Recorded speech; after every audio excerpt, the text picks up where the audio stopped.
তীব্র যানজটে আক্রান্ত এই শহরে ধুলোয় ঢাকা পড়ে আছে নিষ্ক্রিয় ট্রাফিক সিগন্যাল। দীর্ঘদিন ধরে বাতিগুলো অকেজো থাকায় হাতের ইশারা যানবাহন সামলাতে হিমশিম খেতে হয় ট্রাফিক পুলিশকে। আমরা আসলে ম্যানুয়ালি প্রত্যেকটা সিগন্যালে কনস্টেবল দাঁড়িয়ে আছে, তো আমরা আসলে বাঁশির মাধ্যমে বা আমরা অনেক সময় একটু লাউডলি বলতে হয় সিগন্যালটা বন্ধ করেন।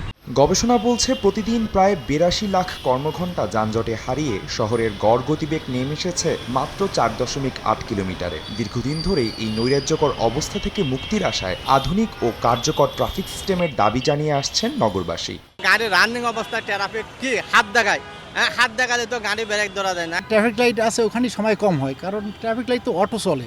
গত 2 দশকে বিভিন্ন প্রকল্পে শত কোটি টাকা ব্যয় হলেও অধিকাংশই ব্যর্থ হয়েছে। দুর্বল রক্ষণাবেক্ষণ, অসম্পূর্ণ ট্রায়াল এবং নানা অনিয়মে আলোর মুখ দেখেনি কোনো প্রকল্প।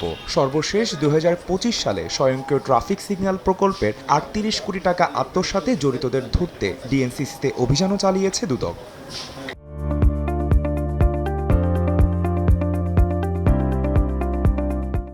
দীর্ঘদিন অকেজো হয়ে পড়ে থাকা ট্রাফিক লাইটগুলো চালু করতে নতুন উদ্যোগ নিচ্ছে সরকার। হাতের ইশারায় ট্রাফিক ব্যবস্থা নিয়ন্ত্রণের পরিবর্তে জোর দেওয়া হচ্ছে স্বয়ংক্রিয় ব্যবস্থার উপর। তবে বিশেষজ্ঞরা মনে করছেন আধুনিক প্রযুক্তি নয়, ঢাকা শহরের সড়কে শৃঙ্খলা ফেলাতে প্রয়োজন আধুনিক নীতিমালা প্রণয়ন এবং এর রক্ষণাবেক্ষণ। আমাদের আসলে পলিসি লাগবে, শুধু অবকাঠামো ভিত্তিক উন্নয়ন দিয়ে হবে না, এর সাথে আসলে নীতি লাগবে। সেই জায়গায় আমি বলবো যে আমাদের যে সড়কের যে পরিমাণ আছে তার সাথে মানানসই আমাদের সড়কের যে যানবাহনের সংখ্যা এটা নির্ধারণ করতে হবে।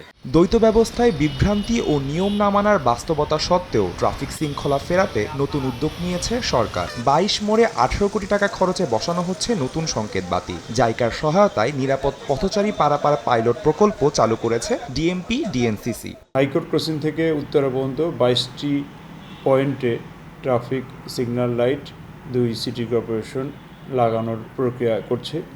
তো আমরা পজিটিভ যে এই ট্রাফিক সিগন্যাল লাইট লাগানো হলে আমাদের পুলিশের কাজে সহজ হবে। ইতিপূর্বে যেগুলা লাগানো হয়েছিল হয়তোবা সমন্বয়ের অভাব ছিল। সমন্বয়ের অভাবে বিগত উদ্যোগগুলো সফল না হলেও নতুন বাস্তবতায় ঢাকার রাস্তায় শৃঙ্খলা ফেরার আশায় নগরবাসী। আদনান তুর্য, সময় সংবাদ, ঢাকা।